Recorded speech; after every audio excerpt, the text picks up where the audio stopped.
Welcome to the Real News Network. I'm Jessica Devereaux in Baltimore. During his State of the Union address, President Obama announced an executive order raising the minimum wage for workers of new or renewed government contracts. Joining us now to discuss this hike is Amy Traub.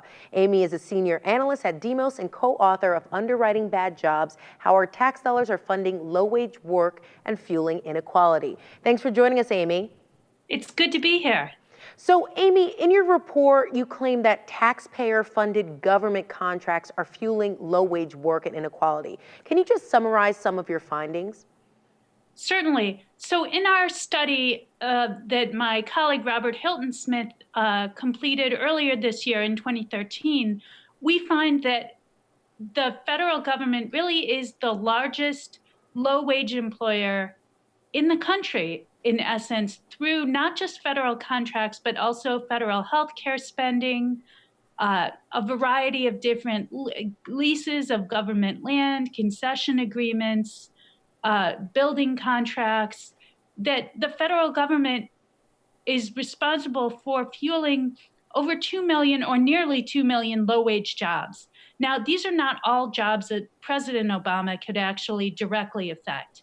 It's really the federal contracts that he has the opportunity to make a difference with an executive order. Okay, but you have a lot of people saying this $10.10 minimum wage hike is a big victory, but of the 2 million employees of federal contractors, how many will be excluded in this executive order because it only applies to new or renewed contracts? Is that right? Well, so the 2 million is actually not just federal contract workers, and those are employees that their jobs are in some ways funded by the federal government, but actually the president does not have the power to lift wages for all of those workers. For contract workers, we find that it's about 560,000 federal contract workers who make $12 or less an hour. Okay, so we're talking about hundreds of thousands of people who could be potentially affected?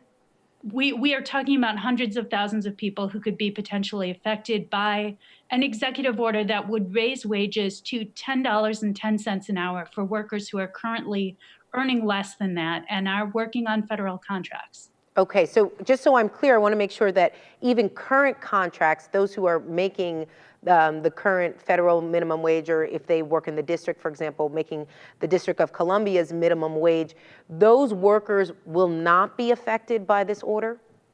Well, they will ultimately be affected when the time comes for their contracts to be renewed or reissued. Okay, but as of, let's say, it's not like tomorrow they're going to see their paychecks go up a couple of dollars per hour. Unfortunately, it's not. And that's because those contracts have already been negotiated, signed, and agreed to. And in order to renegotiate them, it has to be the time when the stipulations of that contract can be renegotiated.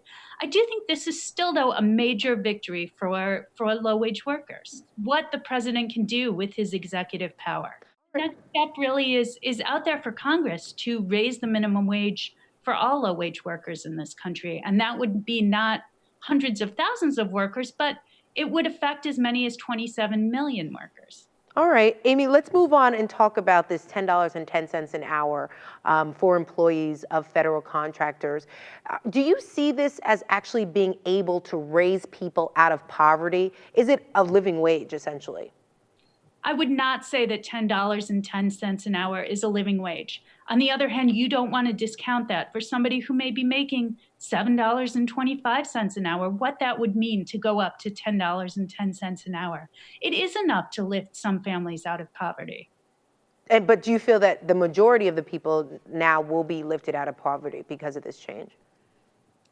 Well, we're looking at families who are working and who are in poverty. Now, people have all different types of situations. They have different family sizes. They have different hours on the job. There are a lot of part-time workers who don't get 40 hours a week and don't have that opportunity to earn that much. So it's difficult to say exactly how many people will be lifted out of poverty because we only don't have a concrete sense yet of how many workers exactly will be affected by the federal contracting. Okay, and why is that? Why don't we have a better sense of that? I think that the details are still being worked out by the administration. Okay, that's fair enough. All right, Amy Traub, thank you so much for joining us. Thank you. And thank you for joining us on the Real News Network.